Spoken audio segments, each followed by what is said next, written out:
Hi all, welcome to Ammus and Appus world. അപ്പോൾ എല്ലാവർക്കും സുഖമാണെന്ന് കരുതുന്നു.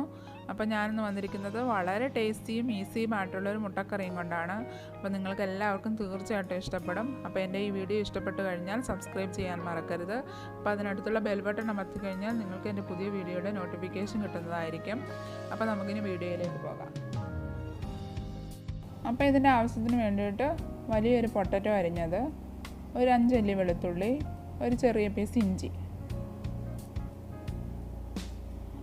3 സവാള അരിഞ്ഞെടുത്തിട്ടുണ്ട്, 2 പച്ചമുളക് എടുത്തിട്ടുണ്ട്,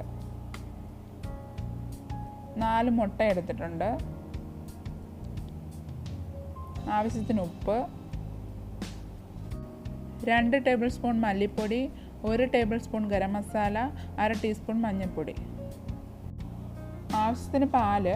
അപ്പോൾ ഞാനിവിടെ നാദക്കിൻ്റെ ലോങ് ലൈഫാണ് എടുത്തിരിക്കുന്നത്. അപ്പോൾ നിങ്ങൾക്ക് തേങ്ങാപ്പാൽ വേണമെങ്കിൽ യൂസ് ചെയ്യാം. ആവശ്യത്തിന് എണ്ണ, കുറച്ച് കറിവേപ്പില. ഇനി നമുക്കൊരു പാൻ അടുപ്പത്ത് വെച്ച് ചൂടാക്കിയതിന് ശേഷം എണ്ണ ഒഴിച്ച് കൊടുത്ത് അതിലേക്ക് വെളുത്തുള്ളി ഇട്ട് കൊടുക്കാം. അത് നന്നായിട്ടൊന്ന് ഇളക്കി കൊടുക്കാം. അതിനുശേഷം നമുക്ക് അരിഞ്ഞു വെച്ചിരിക്കുന്ന ഇഞ്ചി കൂടി ഇട്ട് കൊടുക്കാം. ഇനി ഒന്നുകൂടെ നന്നായിട്ടൊന്ന് ഇളക്കി കൊടുക്കാം. ഇതിലേക്ക് പച്ചമുളക് കൂടി ഇട്ട് കൊടുക്കാം. എന്നിട്ട് ഒന്നുകൂടെ ഒന്ന് ഇളക്കി കൊടുക്കാം. ഒരു ബ്രൗണിഷ് കളറായി കഴിഞ്ഞ് കഴിയുമ്പോൾ അതിലേക്ക് സവാള കൂടി ഇട്ട് കൊടുക്കാം.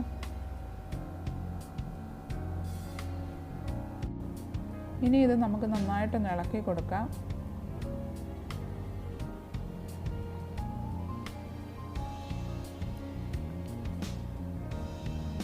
ആവശ്യത്തിന് ഉപ്പും കൂടി ചേർത്ത് കൊടുക്കാം.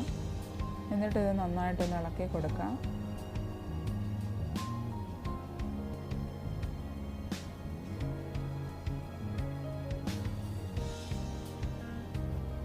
ഇനി ഇതിലേക്ക് നമുക്ക് എടുത്തു വെച്ചിരിക്കുന്ന കറിവേപ്പില ചേർത്ത് കൊടുക്കാം. പിന്നീട് അരിഞ്ഞു വെച്ചിരിക്കുന്ന ഉരുളക്കിഴങ്ങ് കൂടി ചേർത്ത് നന്നായിട്ടൊന്ന് ഇളക്കി കൊടുക്കാം.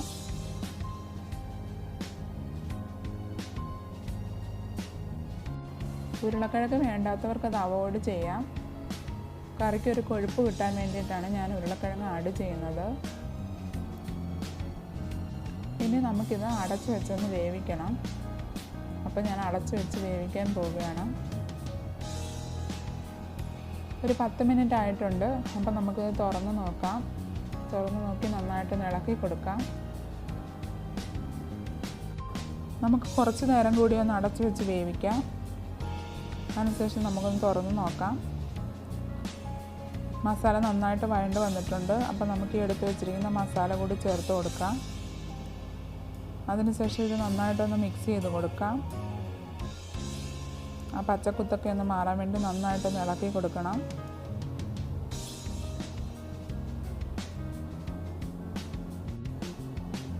ഇനി നമുക്കിതിലേക്ക് കുറച്ച് വെള്ളം കൂടി ചേർത്ത് കൊടുക്കാം. പൊട്ടറ്റോ ഒന്ന് വേവുന്നതിന് ആവശ്യമായ വെള്ളം മാത്രം ചേർത്താൽ മതി. അതിനുശേഷം നന്നായിട്ടൊന്ന് ഇളക്കി കൊടുക്കാം. ഇനി നമുക്കിതൊന്ന് അടച്ചു വെച്ച് വേവിക്കണം. ഇനി നമുക്ക് തുറന്ന് നോക്കാം. പൊട്ടറ്റോ നന്നായിട്ട് വെന്തിട്ടുണ്ട്. അപ്പോൾ നമുക്കൊന്ന് നന്നായിട്ടൊന്ന് ഇളക്കി കൊടുക്കാം.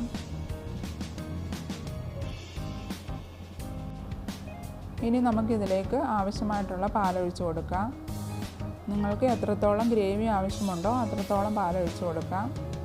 ഗ്രേവി കുറച്ച് മതിയെങ്കിൽ കുറച്ച് പാലൊഴിച്ചാൽ മതി. അപ്പോൾ പാലൊന്ന് ചേർത്തതിന് ശേഷം നന്നായിട്ടൊന്ന് ഇളക്കി കൊടുക്കാം. ഇനി ഞാൻ മുട്ടയൊന്ന് പുഴുങ്ങി 2ആയിട്ട് മുറിച്ചെടുത്തിട്ടുണ്ട്. അത് നമുക്ക് ഈ കറിയിലേക്ക് ചേർത്ത് കൊടുക്കാം.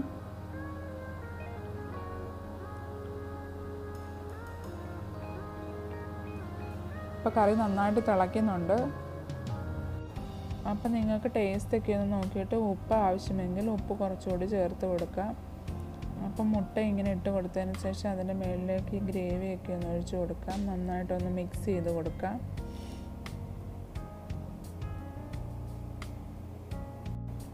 അപ്പോൾ നമ്മുടെ വളരെ ടേസ്റ്റി ആയിട്ടുള്ള മുട്ടക്കറി റെഡി ആയിട്ടുണ്ട്.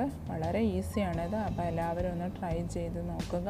അപ്പോൾ പൂരിയുടെ കൂടെയും ചപ്പാത്തിയുടെ കൂടെ കഴിക്കാൻ പറ്റിയ ഒന്നാണിത്. അപ്പോൾ എല്ലാവർക്കും ഇഷ്ടപ്പെട്ടെന്ന് കരുതുന്നു. ഇഷ്ടപ്പെട്ട് കഴിഞ്ഞാൽ എൻ്റെ ഈ ചാനൽ സബ്സ്ക്രൈബ് ചെയ്യാൻ മറക്കരുത്. അപ്പോൾ അതിനടുത്തുള്ള ബെൽ ബട്ടണും കൂടി ഒന്ന് അമർത്തുക.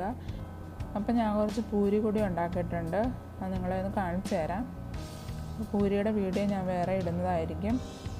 അപ്പോൾ ഇത് വളരെ ടേസ്റ്റി ആയിട്ടുള്ള ഒന്നാണ്, നിങ്ങളെല്ലാവരും ട്രൈ ചെയ്ത് നോക്കുക. അപ്പോൾ നമുക്കിനി അടുത്ത വീഡിയോയിൽ കാണാം. Thank you.